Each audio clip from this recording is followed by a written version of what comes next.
Hello everyone!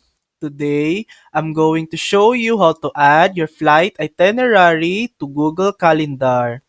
First, click the gear icon in the top right corner and select Settings.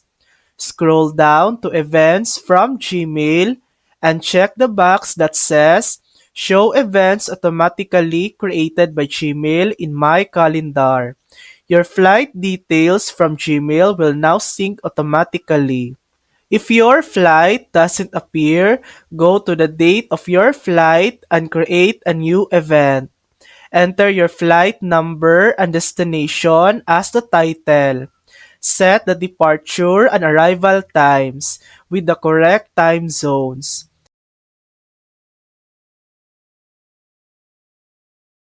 and add the airport codes in the location field.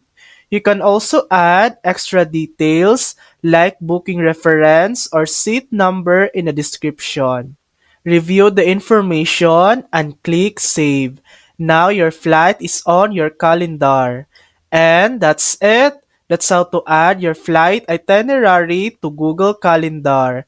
Thanks for watching! If this video helped you, please like and subscribe for more helpful tutorials.